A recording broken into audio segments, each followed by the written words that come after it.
Bom dia, gente. Estamos aí, alguns de vocês não estavam ontem à noite, hoje não tem mais gente aqui. Eu sentei ali desde ontem de noite e eu vi que esse lugar fica tudo meio vazio. É o ventinho frio da porta, né? Eu estou na geladeira ali, né? Dá bom.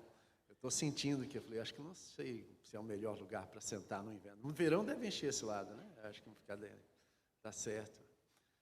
Gente, muito bom estar com vocês. Estou muito grato ao Senhor. É um privilégio poder estar com vocês. Eu já falei que eu tive aqui outra vez e alguns tentaram fazer a conta, eu não consegui, talvez seja 20 anos atrás, sei lá, não sei. Mas eu estou feliz de reencontrar vocês. Pena que minha esposa não pôde estar junto, era para estar junto, mas não veio. Mas realmente são dias que a gente precisa orar pelo nosso país. É bom a gente orar pelas nossas eleições. Mas me lembrei uma coisa de aula. Eu fui aluno do Dr. Russell Shedd. E eu me lembro de uma aula com o Dr. Shedd. E a gente estava assim, perguntando, pastor, mas, professor, né, chamava de professor, mas está certo aquele texto de que toda autoridade é instituída por Deus? E eu lembro que na época quem estava de governador era o Paulo Maluf, no mínimo uma pessoa meio controvertida, no mínimo, né?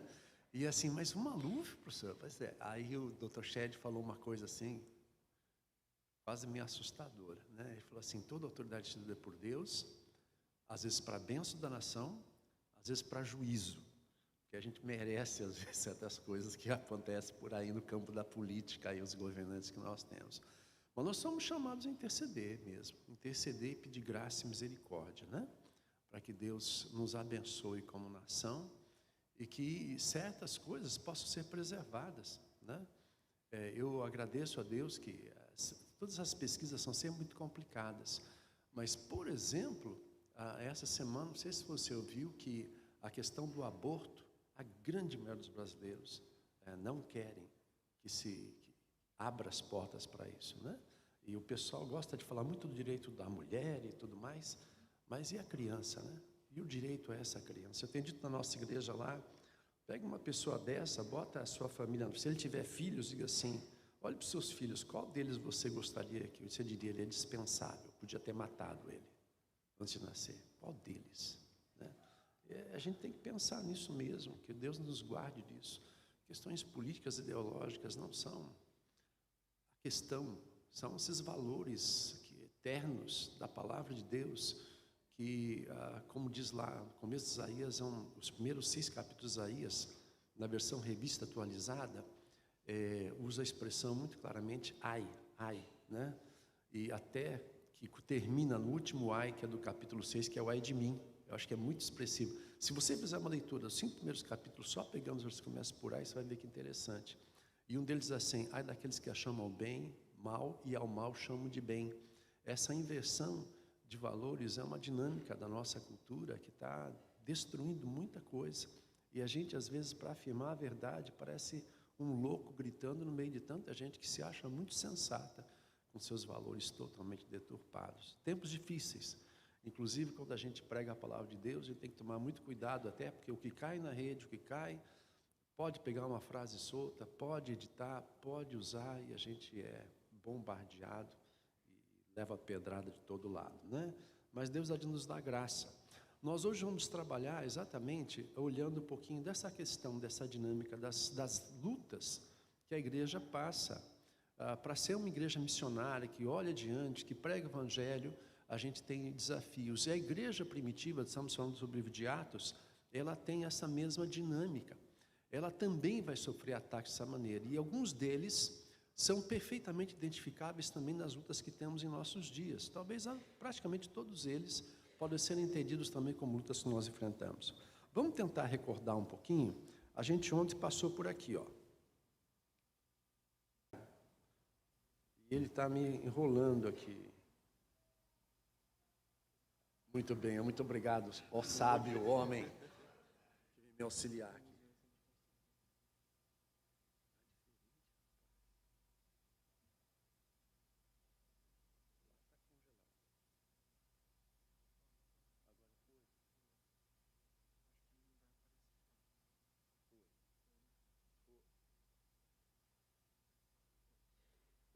Agora. Obrigado, querido. Tá bom, muito obrigado. Ele mudou a configuração para alguma coisa, eu preciso reaprender agora um modelo novo aqui. Mas a gente olhou isso aqui ontem, nós estamos falando sobre essa questão da identidade, porque a igreja precisa se transformar em uma igreja capaz de ir até os confins da terra. Mas a gente tem que entender como o Senhor trabalhou na igreja primitiva, nesse sentido, qual foi as coisas que o Senhor queria enfatizar, quais são as dificuldades que foram encontradas logo no começo dessa jornada da igreja, e depois como ela se demonstra na figura do apóstolo Paulo como uma identidade consolidada, que nós devemos perseguir e buscar de todo o coração, tá bom? Então isso que a gente passou ontem, começar a permanecer onde está, convite, obediência, desconforto e risco, unidade, está a lista toda aí, depois o Espírito Santo assumindo o seu lugar. Então quem estava com a gente ontem acompanhou essa progressão.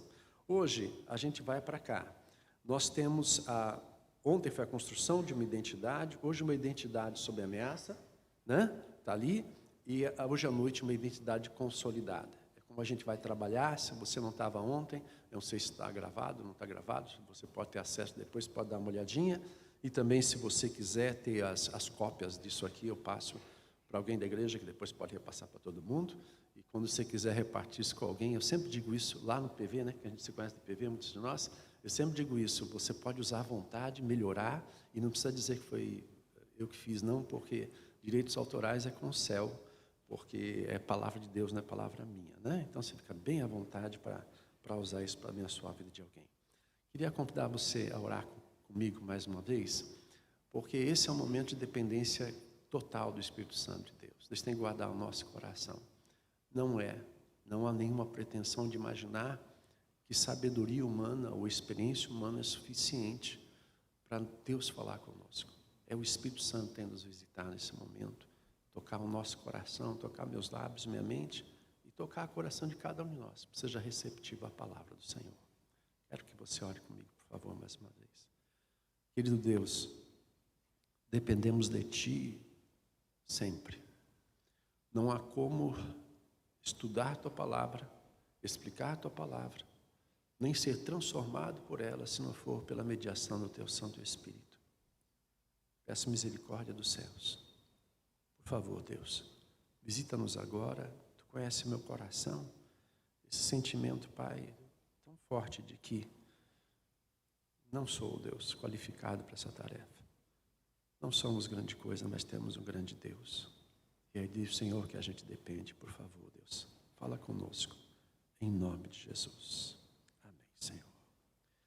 Deixa eu mostrar uma coisa para vocês, como algumas coisas podem acontecer de maneira muito sutil. Logo nos primeiros anos do Papa Francisco, eu li uma reportagem, e essa era uma carta do Papa Francisco a Dislai, resposta ao fundador do jornal La Repubblica italiano, onde Eugenio Scalfari, publicada em inglês, saiu no jornal The Independent. E esse Scalfari fez esta pergunta. Respondendo a uma lista de questões publicadas no jornal pelo senhor Scalfari, que não é católico romano, Papa Francisco escreveu: se você me pergunta se Deus dos cristãos perdoa aqueles que não creem e não buscam a fé, eu inicio dizendo, e isto é fundamental, que a misericórdia de Deus não tem limites se você vai a Ele com sincero e contrito coração. Até aí tudo bem? Estamos bem tranquilos com até aqui a afirmação do Papa, né? Ora, se a gente vai com sincero e contrito coração, Deus tem portas abertas. Mas olha só, a questão para aqueles que não creem em Deus é que devem obedecer à sua consciência. Pecado, mesmo para aqueles que não têm fé, existe quando as pessoas não obedecem à sua consciência. Você percebe um risco aqui? Onde está a fonte da verdade? Onde é que está a baliza que deve dizer certo e errado? Na consciência do homem. Mas a consciência do homem não é referência. Eu cresci na cidade de Santos, e a cidade de Santos, entrada do Porto, eu sou santista de nascimento, você vai encontrar, existe o trabalho dos chamados práticos, a praticagem, já ouviu falar disso? É aquela pessoa que é o profissional. Então nós temos hoje em dia essa ideia realmente como se fossem boias que mudam de lugar. E mudam de lugar sob que critério? O critério daquilo que é a minha consciência.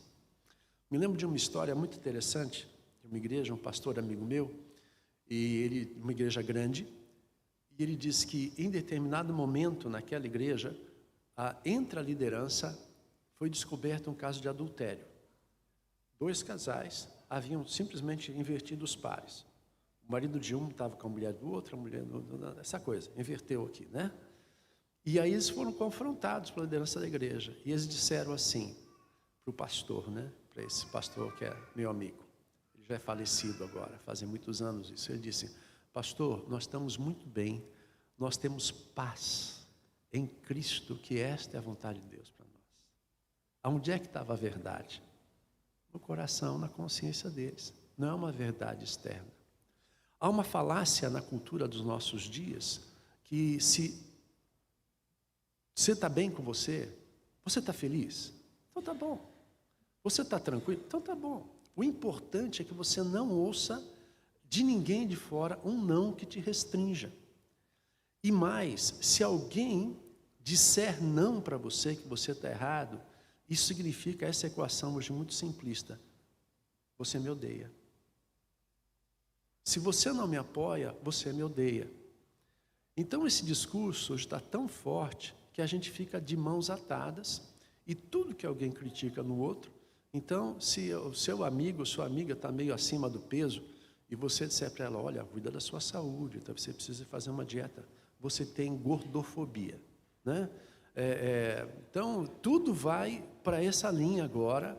Então, já reparou na publicidade agora de televisão? Eles estão botando modelos assim mais encorpadinha. Tudo bem, não é grande problema, mas a ideia é dizer: você não precisa se preocupar. A questão de sobrepeso tem mais preocupante a saúde, mais do que a estética, né? Claro que a gente também às vezes se preocupa com a estética, né? Eu nunca conheci uma mulher que achou que estava no peso certo. Ela sempre está 1 quilo a mais ou menos, né? Mãe, eu quero ir na festa, não sei o quê, não sei o quê. Que festa é essa? Não, mas e que hora você volta? Não, aí vai acabar 2, 3 horas. Não, você não vai não. Não, porque todo mundo vai, né? Talvez você já foi adolescente, talvez você já fez isso, né? Ali, nós tivemos uma oportunidade na nossa igreja, um congresso de um grupo chamado Êxodos, que trabalha com recuperação, trabalha com homossexuais. A divulgação daquilo tinha que ser muito feita com cuidado, mas nós cedemos só o espaço, e numa das reuniões, o preletor sabia quem era a pessoa que estava. Ele disse assim: fulano de tal, eu sei que você é repórter de determinado órgão de imprensa, e você está aqui exatamente para ficar canetando aquilo que a gente vai falar que você acha que é. Eu quero dizer para você que você é muito bem-vindo, e que nós temos um amor profundo por todas as pessoas, mas nós queremos abrir mão daquilo que é certo e errado. Mas eu sei que você está aqui, escondido, ali como se fosse um espião dentro da igreja. Estava lá, né? Isso está acontecendo direto, é o nosso mundo, é o nosso tempo. Essa sutileza dessa colocação do Papa escancar as coisas para dizer: alguém pode, e pode até ser justificado, se não contrário à sua consciência. Aí a pergunta fica assim: quem pode entrar no reino dos céus? Aquele que não agiu contra a sua própria consciência. É um raciocínio que a gente vai caminhar por aqui, mesmo que não crê em Deus. Vou voltar isso lá no final. Mas deixa eu mostrar um pouco algum desses episódios, porque a igreja vai avançando, e toda vez que a igreja avança, Satanás reage. Quer ver um exemplo interessante? Obra missionária. O chamado pai de missões modernas é um homem chamado Guilherme Carey, ou William Carey, que foi da Inglaterra para a Índia. Isso é século XIX. Quando você olha esse grande avanço missionário do século XIX, você descobre que no século XIX surgiram grandes seitas, é a relação satânica. Você vai ter adventismo do sétimo dia, presta atenção, adventismo tem coisa errada lá. Tem documentos da igreja adventista que diz: se você não guardar o sábado, a graça da cruz não se aplica à sua vida. Essa é a perspectiva adventista do sétimo dia, tradicional. Existe um ramo da adventista que é um pouquinho mais liberal quanto a isso. Testemunha de Jeová, Mormons, esses grupos todos, eles nasceram exatamente durante esse período do século XIX para virar do século XX, numa reação satânica a tudo aquilo que era o avanço missionário. Começou com William Carey. E aí missões, veja, o evangelho entrou no Brasil no século XIX. É esse avanço de missões, o diabo sempre está contra-atacando. E essa é a história da igreja. A igreja avança e encontra os seus inimigos. E o primeiro deles, que a gente vai encontrar no livro de Atos, vem pela própria prisão, vem pela calúnia e vem pelo sofrimento. Aquelas acusações falsas que os discípulos estão falando contra a lei.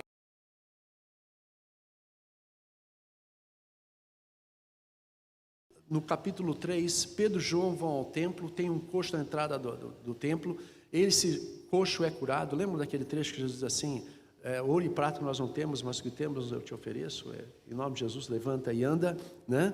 Tem essa cura milagrosa, e começa toda a reação das autoridades ali, do sinédrio e dos sacerdotes, porque aquilo vai mexer com o status quo, vai mexer com a coisa como ela funciona. Estava balançando o barquinho da estrutura de poder que lá estava. Pedro e João são presos, são libertos, a igreja ora por eles. Quando são libertos, a igreja ora para que eles continuem tendo coragem para continuar testemunhando.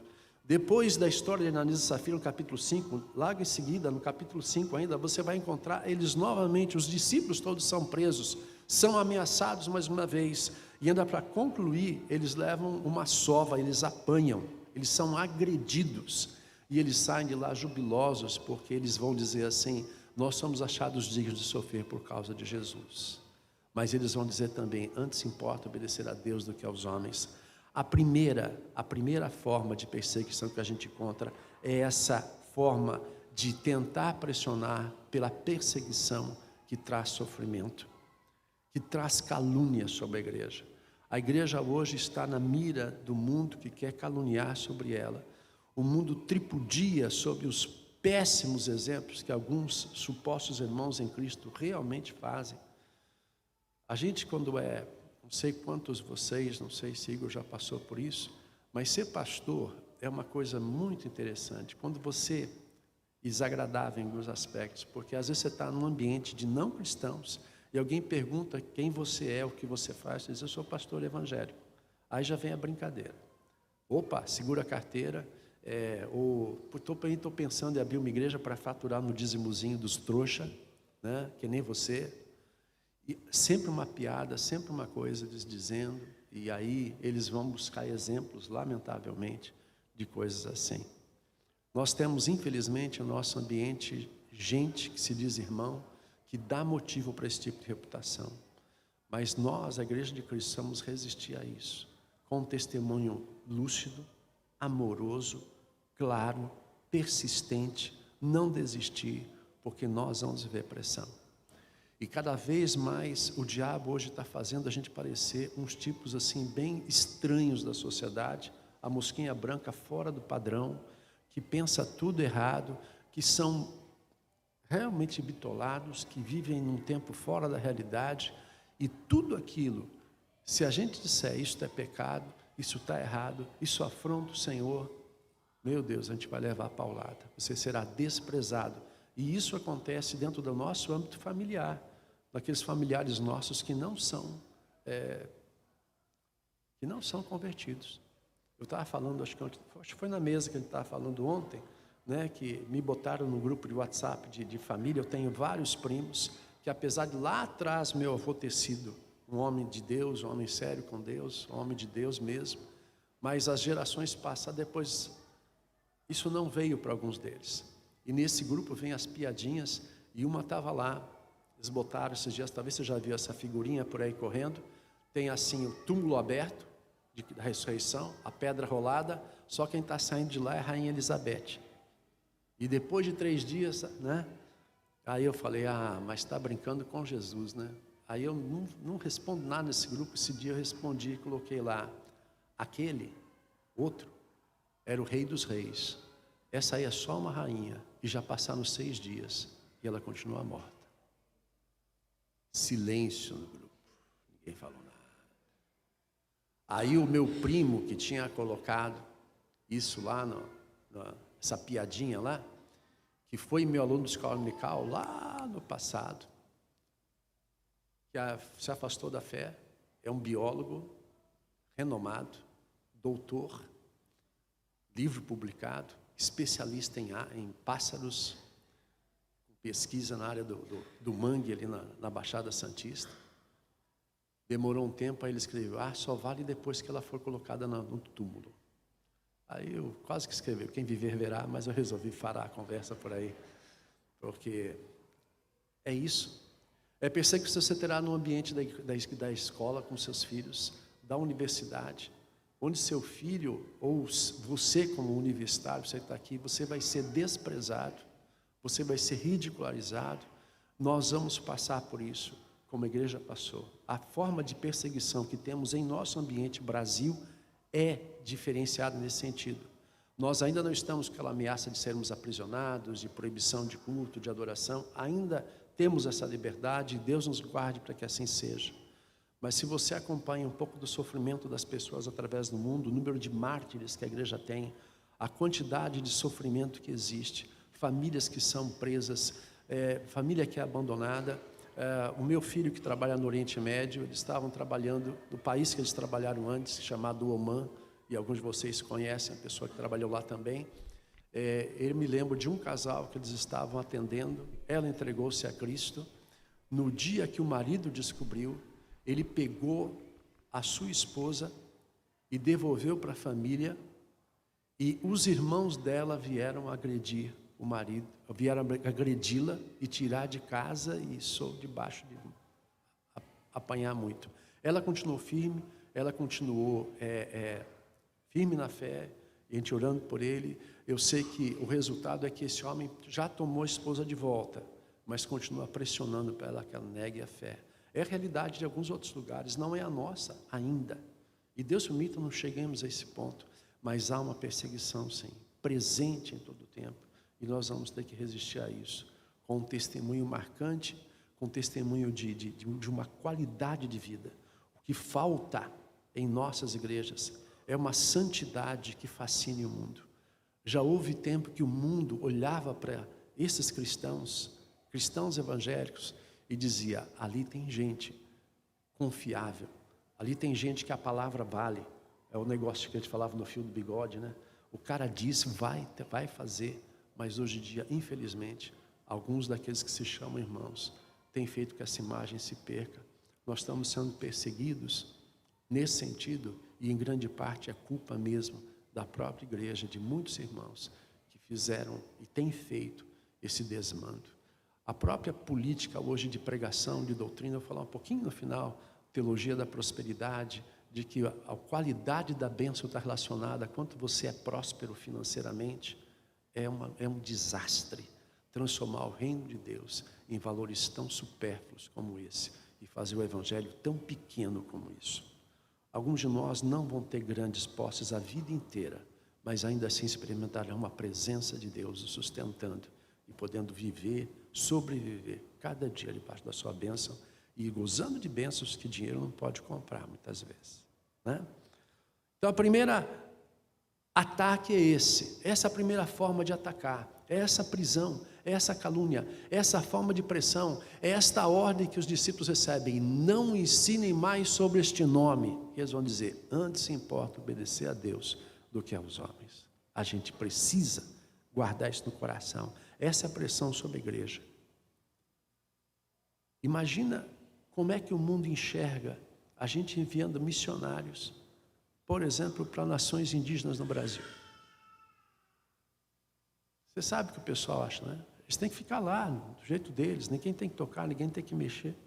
Anos atrás, um diplomata, esse diplomata brasileiro, provavelmente um cristão, ele escreveu um artigo relacionado a isto, e ele dizia, muito interessante, eu não guardei esse artigo, devia ter guardado, que alguns dos nossos antropólogos, eles querem tratar essas culturas como quem visita um zoológico, né? Ele quer como se fosse vê-los lá, presos naquela realidade, para a gente de vez em quando visitar e ver aquele povo exótico, que ainda sofre e morre das coisas mais banais, que sofre com um furúnculo, que sofre de dor de dente, que perde os dentes todos, que não tem assistência, e eles não querem que tenha assistência. Eles conhecem e veem aquelas tribos que quando, por exemplo, nasce uma criança com algum defeito físico, ou gêmeos, por exemplo, e um deles, ou às vezes os dois, têm que ser mortos porque um carrega o mal com ele, aquele infanticídio que acontece em algumas culturas indígenas. Eles não querem que ensine a eles que isso está errado. Eles querem continuar observando isso como se tivesse um ser humano numa cela, vivendo a sua realidade e exaltando que é uma riqueza cultural ter alguém que vive aquela vida tão miserável. Eu já falei às vezes com missionários que trabalham com indígenas. Você já viu indígenas às vezes com camiseta de branco, né? Às vezes até de político, ou coisa assim, eles estão com roupa. Ele falou assim, sabe por que eles querem roupa? Para proteger dos mosquitos. Quando ele descobre que ele pode se proteger melhor dos mosquitos que morde, ele quer vestir uma camiseta. Então a gente fica assim, não, deixa ele, vai lá você, vai lá, fica lá, andando descalço naquela mata, porque de repente você vê um índio andando de sandália havaiana. Fala, mas por que está de sandália havaiana? Quem te deu isso? É coisa de branco? Então vai lá correndo no meio da mata com o pé descalço, você vai ver como é que a coisa fica. Então eles querem sim coisas melhores, eles querem ver melhor, e a gente fica negando, dizendo assim, deixa eles lá naquele cantinho. E os missionários que trabalham com os indígenas, eles têm feito um trabalho linguístico. Muitas línguas indígenas que podiam ter se perdido foram recuperadas e guardadas porque os missionários trabalharam para transformar línguas, às vezes chamadas ágrafas, que não tem grafia, não tem gramática escrita, eles só falam por repetição. O missionário trabalha para interpretar, transformar a sua língua em sinais que são legíveis, que são compreensíveis e transmissíveis, construir, entender a gramática implícita e depois ensinar os próprios índios a poder também preservar através da escrita. É um trabalho incrível. Tenho ouvido relato de missionários, a gente apoia alguns casais, por exemplo, na MEV, Missão Evangélica da Amazônia. Olha, nós temos outros trabalhando também com indígenas. As histórias que eles contam de construir, entender a língua, transformar a escrita, ensinar eles a lerem a própria língua. Eu lembro de uma descrição que eles fizeram. Eles reuniram a aldeia para introduzir isso. Alguns poucos índios tinham se envolvido e aprendido. E aí os mais velhos disseram, isso não existe isso. Aí o que eles fizeram? Todo mundo aqui. Aí eles pegam um desses índios que não concorda com aquilo, botaram fora, um outro ficou aqui dentro, os outros estão aqui. E aí um diz assim, você vai contar uma história. Ele contou uma história e o outro foi escrevendo o que ele falava no quadro, com giz. Aí eles chamaram o índio que estava fora. Ele não ouviu a história. E aí ele pega e lê para aquele. Aí diz assim, o que você...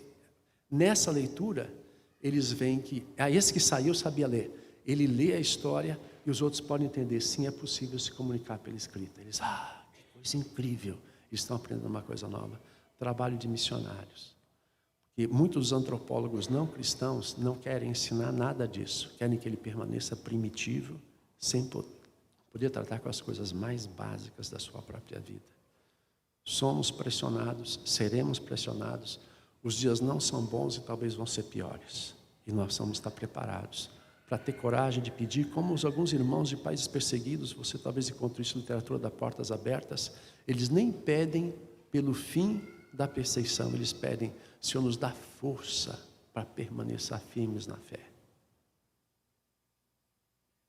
É muito especial ver o que Deus faz, o que Deus permite, mas é especial ver que o Espírito Santo pode nos capacitar para sermos fortes e testemunhas fiéis em tempos assim de perseguição.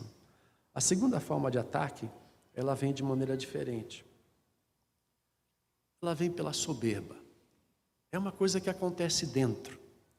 O texto do capítulo 4 de Atos termina lembrando que Barnabé vendeu um terreno e entregou. Ele foi admirado na comunidade. O nome de Barnabé aparece já em destaque a primeira vez. Depois vai estar lá juntando com Paulo e tudo mais, vai estar indo para Antioquia, vai buscar Paulo para ajudá-lo, vai estar na primeira viagem missionária, uma coisa linda, porque Barnabé é um cara especial. E Barnabé recebe uma notoriedade, ele é respeitado. Só que aí nós temos um casal chamado Ananias e Safira, dentro da igreja. Estão lá, e eles dizem, puxa, você viu que bacana, né, que o Barnabé fez, e todo mundo elogia o Barnabé. Eu fico imaginando uma situação mais ou menos assim. Aí o Ananias e Safira tem uma grande ideia. Vamos também dar uma, né? Melhorar aqui, trabalhar a imagem, né? Essa coisa não é nova, não. Tem revista Você, tem uma revista chamada Você S.A., uma coisa assim, né? Para você trabalhar a sua imagem, né? Então, Ananias e Safira estão preocupados com a imagem deles se promoverem dentro da igreja. Em Jerusalém, se realmente se confirma aquela ideia que eles acham que na época de Estevão, do martírio de Estevão, tem cerca de 20 mil pessoas já convertidas, eles ganharam notoriedade no meio desse povo todo, era muito interessante. Aí vem a tramóia, lembra da tramóia? Eles pegam terreno, eles vendem a propriedade, eles dizem que entregam tudo, mas nada, eles entregam uma parte e dizem que venderam só por aquele valor, e embolsam o resto, mas querem se mostrar para a comunidade como quem deu tudo. É a soberba que vai crescendo dentro do coração. A notoriedade, querer ser importante, querer ser visto. Essa soberba hoje está entrando em nossa vida e ela corrói nossa visão de dependência e humilhar-se diante de Deus. Já viu, por exemplo, quem tem Instagram, essas coisas todas? A coisa mais bonita é o número dos seus seguidores, não é? Eu tenho tantos seguidores. Existe uma profissão que foi criada agora, profissão que eu acho muito suspeita, chamado influencer, ou um influenciador. O que o cara é? Ele é um influenciador digital. O que é isso? É um cara que dá palpite em tudo e tem não sei quantos milhares de pessoas que querem saber o que ele pensa sobre as coisas, né? Então hoje a notoriedade, ser alguém importante é isso. Eu estava compartilhando também ontem que a gente estava jantando, eu lidei com um casal que estava vivendo um momento de crise e tensão, e a esposa estava meio brigada com o marido, porque no dia do aniversário dela, o marido foi o último a postar no Facebook um elogio a ela, no aniversário dela, porque todo mundo já tinha falado, mas o marido só de noite. Os outros não leram, né? O elogio do marido. A imagem, a soberba, eu falei, não é possível que essa mulher está ficando uma doida. Mas ela tem filha naquela época a filha devia estar beirando os 18 anos, a filha mais velha. Não é uma criança, não é uma adolescente, é uma senhora. Se estranhando com o marido porque ele não postou elogio para ela no Facebook durante o dia todo, só de noite. Ainda quando ela começou a falar, eu pensei, nossa, ele não escreveu nada, ela ficou brava porque ele não escreveu nada. Não, ele escreveu, só que foi de noite. Foi o último. Bela roba, né? Sabe, tem coisa assim que você fica, o que está acontecendo? É uma sociedade tão assim que valoriza essa imagem, e essa questão da soberba, ela acaba com a gente. A gente quer ser importante, a gente quer ser conhecido, quer ter seguidor, tem que saber o nome. Eu não me lembro se foi o Mood, ou foi alguém mais recente, um grande evangelista desses famosos, que fez uma colocação muito interessante. Eu quero que meu nome seja conhecido em 2 lugares somente. No céu, eu quero meu nome lá no livro da vida, eu quero que eles saibam meu nome lá. E o outro lugar é no inferno, para eles saberem que eu não tenho nada a ver com eles, por nome. Com os outros não importa. Mas é impressionante isso. Como a gente gosta de ser celebridade. Você não gosta de ter filho especial? Você não gosta de ser tratamento VIP? Você não gosta dos primeiros lugares? Você não é tentado por passar na frente da fila de todo mundo? De entrar primeiro em qualquer lugar que seja? De ter um lugar especial reservado para você? De ser lembrado pelo seu nome? É uma tentação sempre presente que mexe com a nossa carne. Que Deus nos guarde. Porque essa é uma das formas que Satanás ataca a igreja e ataca nós, povo de Deus. Nós queremos ser importantes, queremos ser lembrados.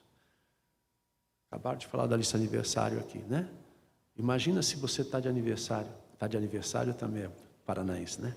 Se você está de aniversário, ou está fazendo aniversário, e aqui não leram o seu nome. Você já vai magoado para casa. Nossa, falar de fulano, já fica moado. Aí, Que coisa séria, gente. Aí tem um trabalho especial, todo mundo participa, você ajudou a organizar. Aí o pastor vem na frente e queria agradecer a ajuda tão preciosa do irmão tal, irmã tal, que ajudou e tal. E não falaram o seu nome. Você pronto. Já começa a pensar que de repente esta igreja já deu para mim. E está na hora de eu começar a orar. Acho que Deus me quer em outro lugar. Porque ninguém fala comigo, ninguém me dá valor. Nossa, como a gente gosta de aparecer. Cuidado. A Safira foram consumidos por isso. E você lembra o final da história, né? Lembra? Os discípulos chamam, né? Pedro está lá na frente, chama primeiro Ananias. Ananias, como é que essa história é? Você vendeu o campo por tanto?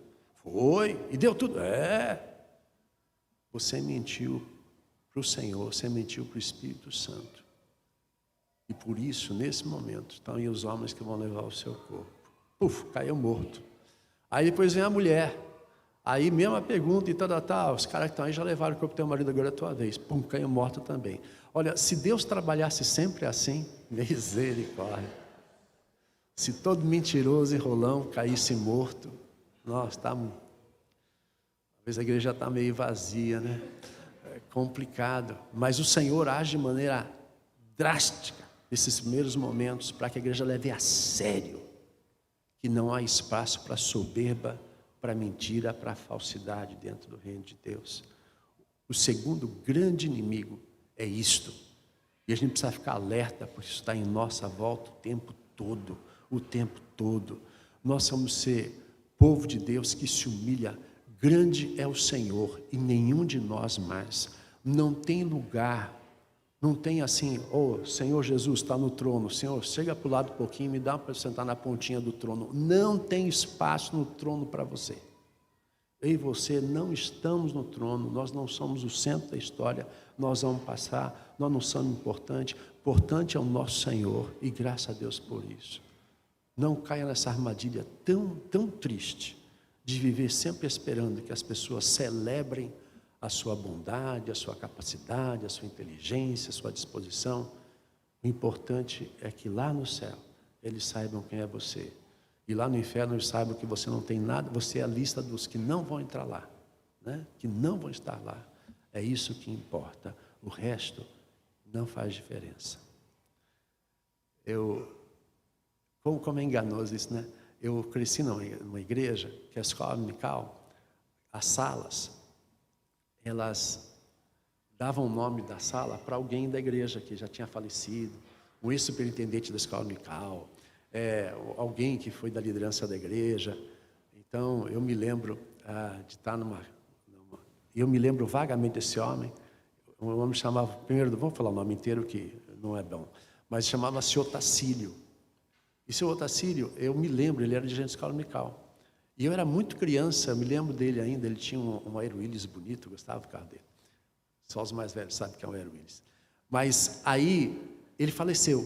Aí, a classe de adolescente que eu participava, era a classe o nome dele era o nome do seu Otacílio, o nome da sala. Próxima geração, ninguém sabe nada quem é esse cidadão. Ele passou. Ele não é importante.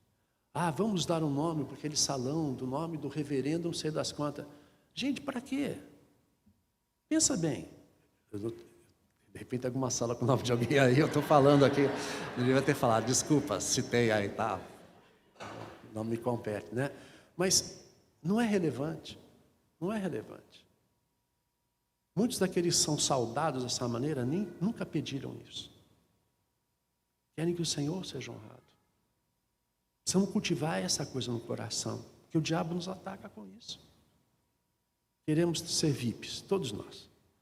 Lá em Curitiba, VIP é vindo do interior do Paraná, né? Então não é muito importante ser VIP lá. Mas é muito, muito importante que Deus guarde o seu coração. Não viva assim, sempre esperando o aplauso das pessoas. Você não precisa dar aplauso às pessoas. Você precisa ouvir do Senhor lá no final da sua vida. Pode entrar, meu servo bom e fiel. Você foi fiel no que eu pedi para você fazer, né? E às vezes alguns de nós vão ser coisas muito, muito básicas. Uma das histórias mais incríveis que eu vejo nas Escrituras me chama a atenção. Eu já preguei sobre isso mais uma vez, os chamados valentes de Davi. Lembra dos valentes de Davi?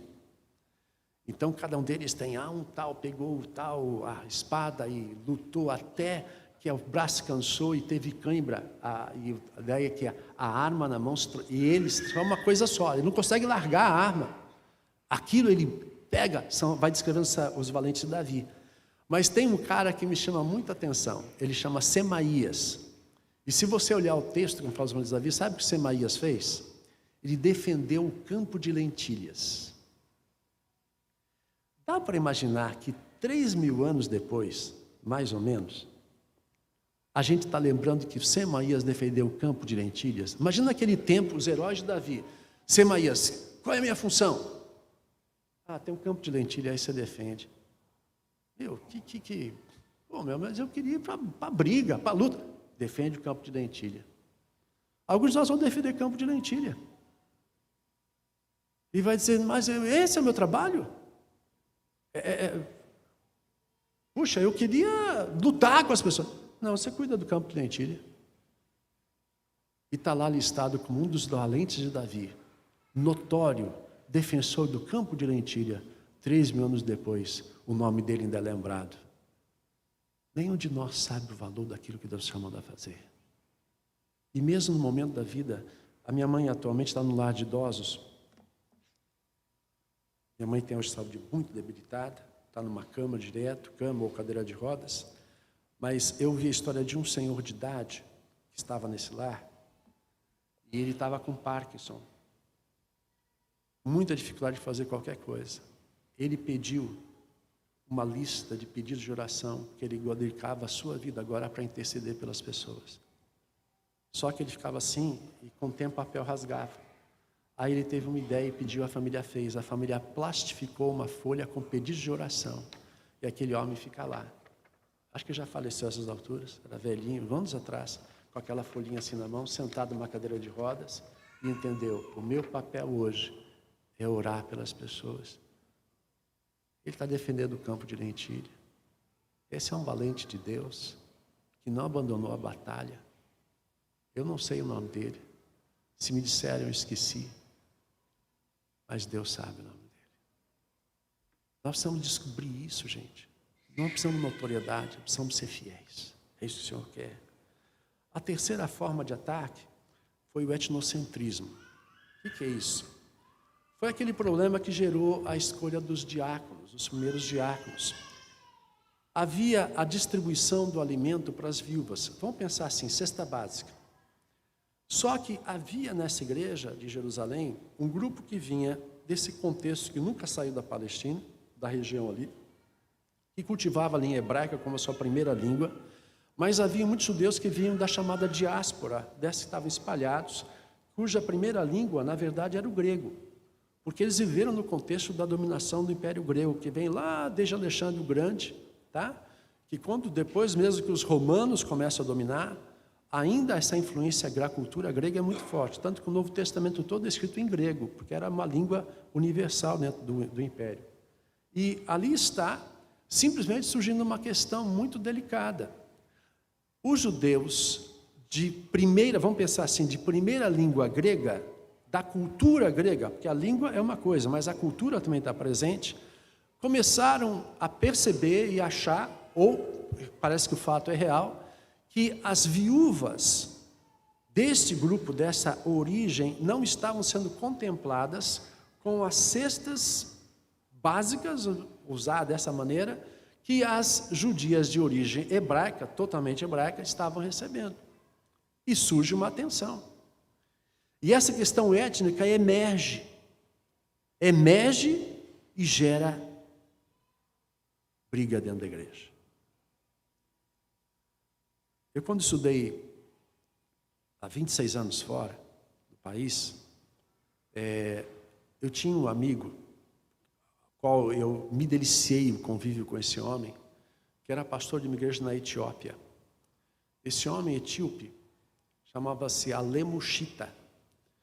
Ele tem uma história de conversão muito bonita, porque no dialeto dele, Alemo é mundo. E ele ouviu um missionário pregando e uma multidão reunida, E de repente esse missionário cita João 3,16 no dialeto dele. Porque Deus amou o mundo de tal maneira que deu seu Filho unigênito. E o Alemo disse assim: Deus me amou, porque falou o nome dele. Então imagina assim, se eu ouvi. E ele foi lá falar com o missionário, depois disse assim: você disse que Deus me amou, que você falou meu nome, mas qual é o seu nome? Ele falou Alemo. Sim, Deus amou Alemo e deu seu Filho unigênito. E ele ficou tão constrangido que ele entregou a sua vida a Cristo ali. Ele era pastor dessa igreja na Etiópia. Ele tinha histórias incríveis. A Etiópia teve uma época de dominação socialista muito forte, perseguição à igreja. E esse homem lutou, ele foi preso várias vezes. Eu me lembro assim, tá, e como é que era esse negócio de estar preso? Bom, eles acabavam me soltando, porque eu evangelizava dentro da prisão e levei um monte de gente que estava presa a Cristo. E aí eles me mandavam fora porque ele estava atrapalhando dentro da prisão, porque ele estava convertendo as pessoas. Aí quando ele era preso de novo, os outros presos ficavam assim: nosso pastor voltou, ficavam cheios de alegria. E aí, das últimas vezes que ele foi preso, ele estava trabalhando na tradução para um outro dialeto na Etiópia. E aí, ele dizia para a esposa assim: meu Deus, eu não tenho tempo para fazer, eu precisava trabalhar nisso, não sei o quê. Só que nesses entrementes, né, aconteceu novamente esses arroubos de perseguição, ele foi preso mais uma vez. Ele falou assim: olha, eu entrei numa depressão, tanta coisa para fazer, e eu estou aqui preso. Aí a esposa foi visitá-lo na prisão e disse: Deus ouviu sua oração. Que oração que Deus ouviu? Estou preso. Você queria tempo para traduzir. Agora você tem todo o tempo do mundo para traduzir. Você agora está aqui nessa cela, não tem outra coisa a fazer, aproveita e traduz. E ele trabalhou naquela tradução. Alemo tinha histórias incríveis, incríveis. E vou contar só mais uma. O irmão dele foi morto num acidente de carro por um outro motorista bêbado. Passou e matou o irmão dele. Foi feito um culto ao ar livre, acho que eram umas 2.000 pessoas, de despedida desse homem. E esse homem que atropelou bêbado foi preso. Eles pediram para a polícia, não sei que estrutura que eles têm lá, um judiciário, uma autorização especial para esse homem que estava preso participar do culto fúnebre. E ele foi lá, levado lá por policiais, e o Alemo pregou da morte do irmão dele. Eles já tinham conversado em família. Ele disse: fulano de tal, até aqui era o motorista do outro carro que causou o acidente. Nós queremos dizer em nome de Jesus, você está perdoado. E mais ainda eu quero dizer para você também uma coisa: nosso irmão que se foi, ficou um vazio na nossa família. Queremos convidá-lo a ser nosso irmão, para encher o espaço do meu irmão que se foi. Olha, o Alemo disse que esse homem chorava. Alemo tinha histórias incríveis assim, aprendi muito com ele. A gente fazia uma disciplina que era no centro da cidade de Chicago, e a gente estava no norte de Chicago, no campus da universidade, e a gente juntava um pessoal no carro, tinha um carro com 7 lugares, a gente lotava o carro, e o Alemo ia junto com a gente contando essas histórias. Fui abençoado demais por ele. Mas durante o nosso período lá, a situação política na Etiópia mudou, e já não havia mais perseguição às igrejas. A esposa dele viajou para lá. De lá, ele estava terminando o curso, era para voltar. Ela escreveu para ele: olha que tragédia. Você sabe que na África havia muitas etnias, é uma questão tribal. E na igreja haviam mais de uma tribo na sua origem. Alemo era de uma tribo menor. Quando não havia mais um inimigo fora, a esposa dele escreveu e disse assim: não pode voltar mais. Eu vou te encontrar em algum lugar na Europa, que era mais perto. Porque aqui a outra tribo tomou o poder sobre a igreja e não quer você mais como pastor. Porque agora é outra etnia que está mandando na igreja. Enquanto havia perseguição de fora, as diferenças entre eles não existiam. Mas agora, sem o inimigo externo, os conceitos e a mentalidade tribal começava a dividir o povo novamente. Preste atenção, porque o diabo vai sempre explorar as possíveis diferenças entre nós. Ele vai trabalhar nisso. A questão étnica hoje está no epicentro de muitas coisas que estão acontecendo, no mundo todo. Alguém já fez uma distinção entre patriotismo e nacionalismo. São coisas um pouquinho diferentes.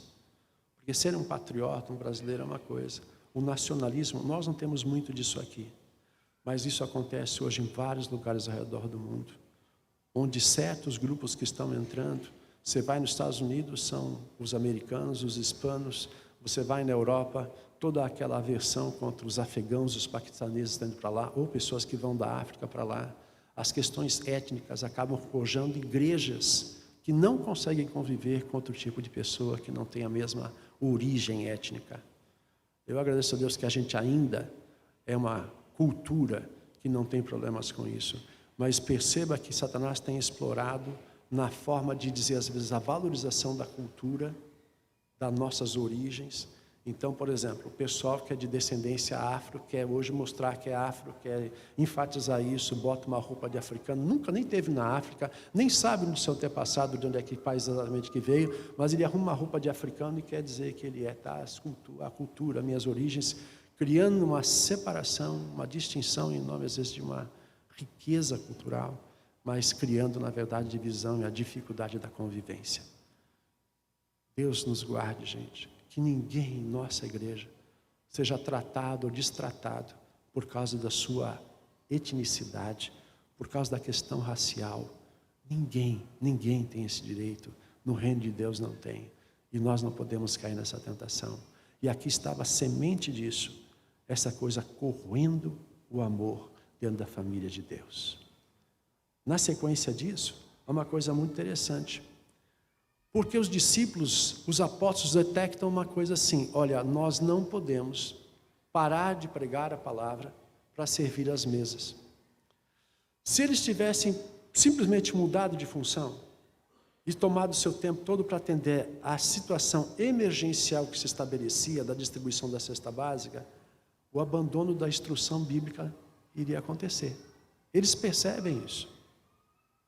A igreja pode se tornar uma ONG humanitária, facilmente. Fazer até coisas muito boas. Eu não estou dizendo que nós não devemos fazer assistência. Mas quando esse é o centro da vivência da igreja, nós perdemos a nossa especialidade. Porque caridade, qualquer organização pode fazer.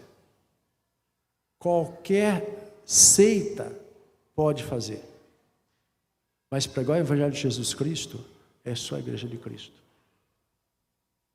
Não podemos permitir em nenhum instante que isso se transforme naquilo que é a essência e o principal do nosso ministério, nosso testemunho no mundo. O nosso testemunho é para transformar corações pelo novo nascimento em Cristo Jesus. E as coisas virão. Vamos também fazer isso. Nossa igreja tem um programa hoje de assistência com cestas básicas, mas esse ministério que foi criado, eu fiz questão de nomeá-lo de Ministério de Evangelismo e Assistência Social. Porque assistência social não se faz sem evangelismo. Mas evangelismo pode até ser feito sem assistência social. Tem gente que não precisa de assistência social, precisa só do evangelho, todas as pessoas precisam. E essa é a especialidade da igreja, é o mandato de Cristo, é a ordem que recebemos.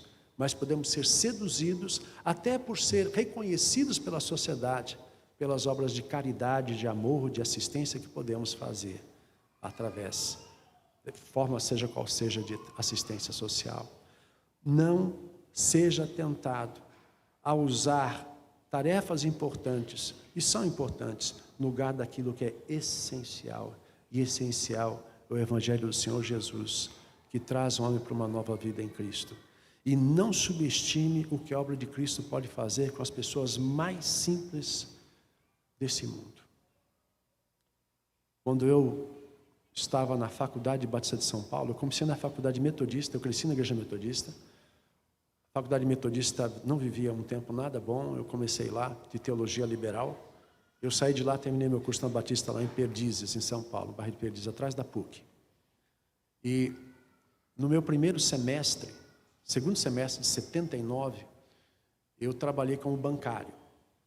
Eu fui atrás dos caixas, eu trabalhava. É outro tempo. Eu pegava o lançamento do caixa, o cara sacou o cheque, aí eu preenchia a mão na conta corrente, a ficha de conta corrente, o valor, fazia o cálculo e botava o débito lá. Imagina só, né? Hoje em dia não tem nada disso mais.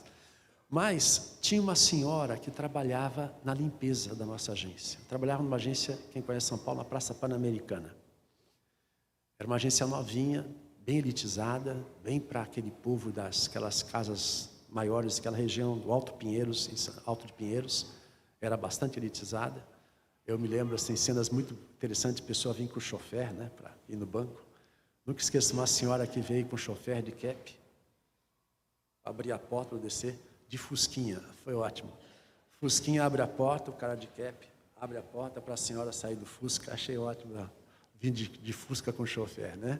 Mas essa senhora da limpeza, quando chegou na época do Natal, tinha saído há pouco tempo o Novo Testamento na linguagem de hoje. Eu comprei alguns para dar para todos os funcionários que tinham ali na agência, ali, não eram muitos, e dei um para essa senhora da limpeza, que era muito quietinha, quase não falava. Falando de 1979. E aí essa senhora ficou emocionada e disse para mim assim: ai, muito obrigado. E ela falou: vou pedir para minha vizinha ler para mim. Por quê, para sua vizinha? Porque eu não sei ler. Essa mulher, ela morava na Zona Leste, bem longe de São Paulo. Quem conhece a cidade de São Paulo sabe o que eu estou falando. A nossa agência era Alto Pinheiros, Zona Oeste.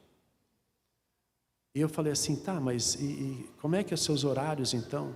Ela começava às 7 da manhã na agência. E ela falou: tá, mas... não, eu saio dessa agência, eu vou para uma no centro e trabalho em outra agência também. Eu falei: mas como é que a senhora fica em casa quando? Olha, eu tenho 5 filhos, meu marido me abandonou, eu chego em casa à meia-noite, 3 horas da manhã eu acordo, 4 horas tenho que pegar o ônibus para estar 7 da manhã nessa agência aqui. Olha a vida da mulher.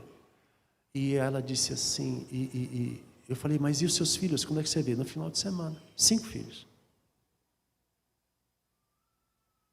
Imagina o lugar que essa mulher morava. Esse é o pessoal. Ela disse para mim assim, nunca vou esquecer a frase: eu vou pedir para minha vizinha ler para mim esse livro, porque uma coisa eu sei. A expressão que ela usou: quem segue a lei de crente não passa fome. Era o testemunho de uma mulher no meio do seu ambiente, é o que ela via. Porque o Senhor, quando entra na vida, bota a vida em ordem, muita coisa. E aquilo que é o mínimo, às vezes até se transforma em possível para a sua existência. Não estou dizendo que se conformar com essas coisas, mas Deus é um Deus bom que cuida dos seus filhos. Cuida dos seus filhos. Tem tanta história para contar, já não dá tempo não. Na minha mente fica assim: mais uma história, mais uma história. Só para você ter uma ideia, quando eu casei eu era missionário. Vou contar assim, missionário. Não ganhava para comer 1 quilo de carne por mês. Nós não comíamos 1 quilo de carne por mês. Carne moída. Dava muito pouco. Os primeiros 3 anos de casado, nós também fomos rápido para ter filhos. Quando eu fiz 26, já tinha 3 filhos. Quando minha esposa fez 24, já tinha 3 filhos. Nossos primeiros anos de casado.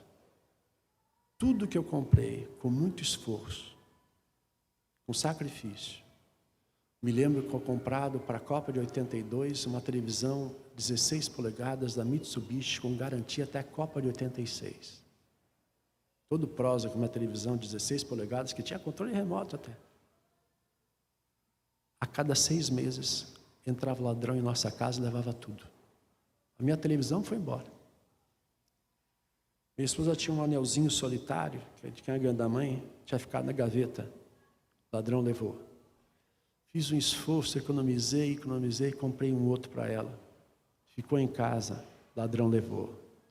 A cada 6 meses, os 3 primeiros anos de nossa vida de casado, os ladrões entravam em nossa casa em papo. Todas as vezes que o ladrão entrou, eu estava pregando em algum lugar. Porque Deus estava me ensinando uma coisa. Eu quero que você entenda o que é que tem valor na vida. Não são os bens materiais. Eu sei que Deus estava trabalhando no meu coração, porque depois eu fui trabalhar numa igreja, aquela que eu falei ontem à noite, tinha 160 membros. 5 tinham piscina térmica em casa. 3 tinham quadra de tênis em casa. Um tinha 2, uma coberta, outra descoberta. Eu estava no meio de uns caras que eu nunca tinha convivido na vida. E nada daquilo enchia os meus olhos. Porque eu tinha passado pela escola de Deus, naqueles anos, e Ele me ensinando, não é isso que é importante, não é isso que é importante, não é isso que é importante. Entenda o que é que tem valor. E aí eu convivia com esses caras, eles vinham com um carro novo, comprado, carro importado, vinham me mostrar, e eu me alegrava com eles, mas meu coração estava curado de cobiça, de amargura. O salário que eles pagavam na igreja, nunca pedi salário não, mas era um salário baixo, ganhava pouco, mas Deus não faz mal, não é importante, a gente está vivendo, tem gratidão no coração. Deus precisa tratar a nossa vida dessa maneira. Depois, eu mudei já a tela aqui, né? O martírio. Ah, tá, é isso mesmo. 5º é o martírio, é a morte de Estevão. Estevão é morto porque agora a perseguição, o ataque satânico vai a esse limite. Estevão é morto apedrejado. Fazendo por trás disso. O que é que aconteceu? Lê a sequência do texto. Começou uma grande perseguição e eles foram dispersos por saíram da cidade. E agora o Senhor tinha dito, sereis minhas testemunhas, tanto em Jerusalém, ali eles estavam dando conta do recado, como em toda a Judéia. Eles não tinham saído de lá, e nem queriam sair. Eles estavam bem, estavam todo mundo confortável, contavam com a simpatia de todo o povo, não é assim que o texto diz? Eles eram populares, eles tinham uma imagem boa. Mas a perseguição de Estevão faz com que eles tenham que ir embora. E aí, quando a gente não manda o missionário assim na boa, Deus de alguma maneira vai trabalhar na gente para a gente fazer o evangelho adiante. E foi o que aconteceu aqui. Enquanto o diabo ataca, essa resposta raivosa, o Senhor está trabalhando, porque agora eles vão pregar o evangelho em outros lugares. E daqui a pouco você vai descobrir que alguns foram parar em Antioquia. Antioquia vai crescer e vai ser a primeira igreja missionária que de fato vai fazer Atos 1:8 acontecer. De lá Paulo vai sair com suas viagens missionárias, porque Estevão tinha que morrer para que o evangelho fosse adiante. O diabo pensa, vou acabar com isso. Deus tem caminhos muito acima daquilo que a gente possa imaginar. E a outra coisa é a perseguição que vem de dentro às vezes. Mas às vezes é um tiro no pé. Veja, essa é a sequência desse texto aqui. Veio exatamente a perseguição, essa coisa raivosa, mas o que acontece é que se transforma um tiro do pé, porque eles vão dispersos pegando a palavra em todos os lugares. Vamos correr aqui. E o nosso outro problema é o fogo amigo. A teologia da cruz sob ameaça, porque dentro da igreja começam aqueles judeus que tinham se convertido a querer dizer que se eles não se circuncidarem, os homens, eles não podem experimentar a graça da salvação. Muito parecido com o adventista que acha que se não guardar o sábado, a graça da cruz não se aplica à sua vida, né? Essa é a mesma ideia. Essa frase, eu falei ontem à noite, é de texto de revista da igreja adventista, não sou eu que estou inventando, tá? Eles têm essa frase lá, eu tenho essa cotação lá, essa citação, desculpe, cotação é quotation do inglês, né? É citação, eu tenho gravada lá, dessa colocação. Mas aqui você vai ter os judaizantes. É para esse grupo que a carta aos Gálatas é escrita por Paulo. Lembra que ela começa em Gálatas, ele vai dizer assim, ó Gálatas insensatos, quem vos fascinou? Vocês começaram tão bem na graça, não querendo se aperfeiçoar na lei. Lembra desse começo do livro de Gálatas? E ali é quem vos fascinou, talvez a tradução mais literal, é quem enfeitiçou vocês, que chegaram a isso. O fogo amigo às vezes acontece dentro da igreja, com as ideias estranhas, com as ideias que vêm, as teologias estranhas, elas estão presentes em todo lugar, elas estão à nossa disposição na televisão. Nós temos membro de igreja hoje que vive vendo certos programas na TV, de certos pregadores que estão por aí, que ensinam umas barbaridades. Tem um cidadão que tem programa na televisão, acho que todo dia, não vou falar o nome dele, mas eu li um livro dele, um livreto, que ele diz uma coisa muito interessante. Olha só a teologia. Ele disse que quando você ora por um enfermo, pedindo a cura de um enfermo, se você disser no final, mas seja feita a tua vontade, você destrói a oração. Porque ele demonstrou falta de fé. Olha só que presepada que é um negócio desse, não é verdade? Veja, é dentro da igreja. O povo de Deus está aprendendo isso. Não se ora para que o Senhor faça a sua vontade, porque senão você já disse o que você quer. Como é que agora você vai dizer, Deus, cura meu irmão, mas faça a vontade. Aí você lançou dúvida. Aquela história do poder da palavra. Tinha uma senhora que pregava, acho que ainda fala na televisão por aí, uma senhora aí de São Paulo, você sabe saber o que eu estou falando? Que é o ministério, eu vou deixar ficar demais, melhor não falar. Mas é essa coisa do poder da palavra. Você sabe o que eu estou falando. E a gente pegou muito disso. O cara espirra, está amarrado em nome de Jesus. Né? É gripe? Não fala isso, está amarrado em nome de Jesus. Poder da palavra. Misticismo. Coisa louca. Mas ela entra na nossa vida, a gente vai assimilando isso. É uma teologia que ameaça a própria verdade do sacrifício da cruz. E deixe-me chegar para o final, mostrando para vocês o nosso tempo, não são judaizantes tão fortes, mas nós temos hoje 3 coisas que destroem e minam o ministério de missões de uma igreja. Uma proposta do universalismo. O universalismo é o conceito que Deus é um Deus de amor, no final vai perdoar todo mundo. Imagina que um Deus de amor vai mandar alguém para o inferno. De jeito nenhum. Então não precisa evangelizar ninguém, não precisa mandar missionário para lugar nenhum, porque vai todo mundo ser salvo no final mesmo. O universalismo, essa bandeira desse amor que desconhece justiça, elimina o esforço missionário. O outro é chamado inclusivismo. O inclusivismo dentro hoje da missiologia, ele aparece, por exemplo, com esse argumento. Deus olha o coração da pessoa e o bom muçulmano vai ser salvo. O bom budista vai ser salvo. Porque a questão não é uma questão da cruz. Não é que é perdido de seus pecados. Aí volta lá na carta do Papa Francisco. Ele agiu de acordo com sua consciência. E dentro daquela limitação da revelação que ele tem, ele vai ser justificado porque ele foi íntegro na fé que ele tinha.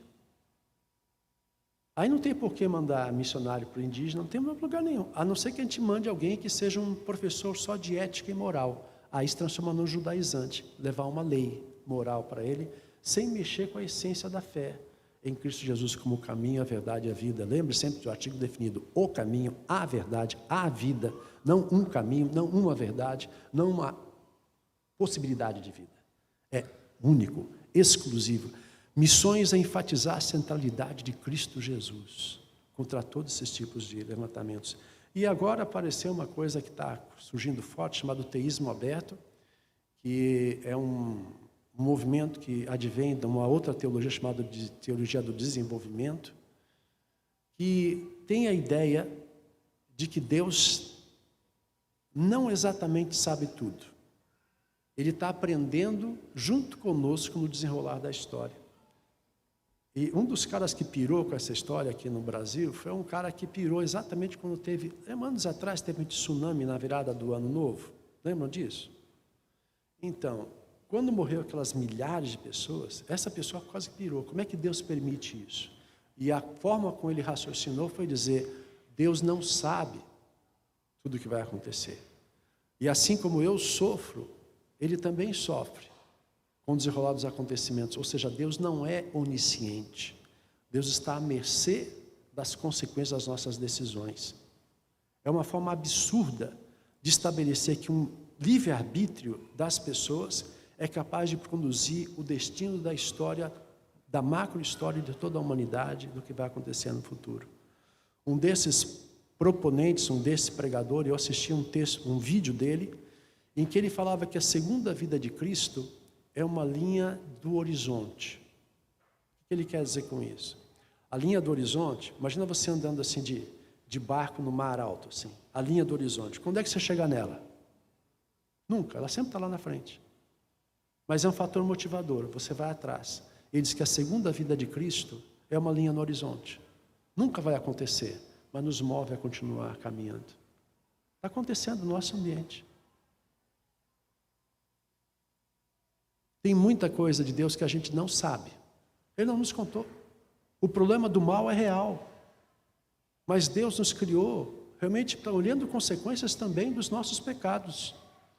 É uma realidade que a gente tem que viver. E muita coisa nós não vamos saber por quê. Não vamos saber. Não nos contou um monte de coisa. E nós temos que confiar no Senhor. Quer ver coisa que a gente não sabe? Fácil. Que idade você vai ter no céu? Você acredita que vai encontrar o seu avô que já morreu, sua avó, sua mãe, seu pai que já morreu? Você vai encontrar com eles? A sua avó vai ser velhinha? Quem morre criança, lá é criança. Quem morre adulto é adulto. Quem morre velho, lá é velho. Que idade a gente vai ter no céu? Imagina você encontrar lá o seu avô no céu. Que aparência ele terá? Cabelo branco, careca, barrigudo? Ou jovenzinho, sarado? Ele não nos contou. Eu não sei. Você que é casado e bem casado, quando você lê assim, no céu não se casa, não se dá em casamento, você não fica assim meio, Senhor, não dá para abrir uma exceção no meu caso? Eu não vou ser casado com a minha mulher? Ah, não, mas a comunhão vai ser perfeita. Quer dizer, todo mundo vai ter uma relação igual? E a minha esposa vai se relacionar igual com outras pessoas que se relacionam comigo? Ai, que agonia que dá isso. Dá um ciúmezinho, não dá? Eu não sei, eu sei que vai ser melhor que aqui. Ele não nos contou tantas coisas. Nada dessa ideia do teísmo aberto, que Deus não precisa se explicar para nós. Você quer ver um dos livros que fala sobre isso de maneira fantástica? É um dos livros mais antigos da Bíblia, cronologicamente falando, que é o livro de Jó, que está ali, talvez contemporâneo do Pentateuco mesmo. Toda a discussão do livro de Jó é porque Jó está sofrendo, não é? E os amigos de Jó, e Jó se defende, aquela bate, papá. Quando você chega no final, os últimos capítulos, quando Deus intervém, você viu Deus explicar alguma vez por que Jó está sofrendo? O que ele diz? Onde é que você estava quando eu criei o mundo? Onde é que você estava quando eu coloquei as estrelas no céu e chamei cada uma pelo seu nome? Onde é que você estava quando eu fiz isso? É uma lista assim enorme. Deus está dizendo, eu tenho uma história nas minhas mãos. Eu sei o que eu faço, você não se meta. Quem é você para me confrontar? Para me questionar? Ou seja, humildade. A obra de uma igreja, a missão de uma igreja, só se cumpre, só acontece com gente que se humilha na presença do Senhor. Não sabemos tudo, não temos todas as respostas, mas sabemos o que Ele nos mandou fazer. Ele nos disse, faça um discípulo de todas as nações. Ah, mas e as pessoas que nunca ouviram e morreram? Deixa Deus cuidar. Eu não sei, você não sabe. Tem muita coisa que a gente não sabe. Aí a gente começa a querer, né? Eu creio na eleição, na predestinação. Creio que ela se harmoniza com a liberdade humana de uma maneira sobrenatural e divina que eu não tenho como explicar. Mas a gente fica assim, eu vou falar de Jesus para aquela pessoa, mas será que ele é um dos eleitos? Se não for, eu vou estar perdendo tempo. Tem tanta coisa que eu não sei. Mas o que eu sei diz, façam discípulos de todas as nações. Recebereis poder e sereis minhas testemunhas. Guarde, peça que Deus guarde seu coração, a sua mente dos ataques do maligno. E confia no Senhor. Eu usei essa frase agora há pouco tempo numa mensagem na igreja. Aquela famosa ditado que diz assim, manda quem pode, obedece quem tem juízo. Se o Senhor mandou, Ele pode. Se você tem juízo, obedeça. É isso que eu e você precisamos fazer. Nosso resumo do que vimos hoje está aí. A igreja avança contra os inimigos. Prisão, caminho do sofrimento, soberba, companheiro da falsidade, etnocentrismo, o elemento corrosivo do amor, tarefas importantes, tarefas essenciais, intenção, martírio, possível resposta à raivosa à verdade, perseguição, às vezes um tiro no pé, fogo amigo, a teologia da cruz sob ameaça, novos inimigos contemporâneos. Eu e você precisamos entender, conhecer e estudar exatamente o que a cruz significa. Se eu e você não entendemos teologia e ensino bíblico, nós não entenderemos por que fazer missões. Se não entendemos a antropologia bíblica, que diz que o homem nasce em pecado, está condenado e não pode ser justificado diante de Deus pelas suas obras, eu não entendo por que a cruz. Eu não entendo a doutrina da salvação. Mas para entender a doutrina da salvação, eu preciso entender a depravação humana. E como estamos perdidos e condenados aos nossos pecados. Se a gente não entendeu isso, e não crê nisso de todo o coração, a gente não faz obra missionária. Porque não faz sentido mandar missionários. Se a gente continua ainda apostando que Deus vai quebrar o galho de todo mundo no final de alguma maneira. Deus guarde nosso coração. Proteja nossa mente e os pensamentos. Conheça a palavra de Deus, para que seu coração possa bater no mesmo ritmo que bate o coração de Deus por todos aqueles povos que ainda não ouviram do Evangelho do Senhor. Vamos orar? Amado Deus, muito obrigado pela manhã desse domingo, pela tua palavra tão...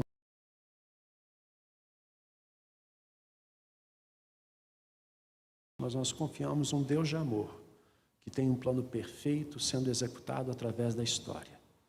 Nos ajuda, Pai, a sermos fiéis, a resistirmos, Pai, de todas as formas de ataque do inimigo, individualmente e como igreja, para que permaneçamos firmes na fé, seguindo adiante e obedecendo ao Senhor.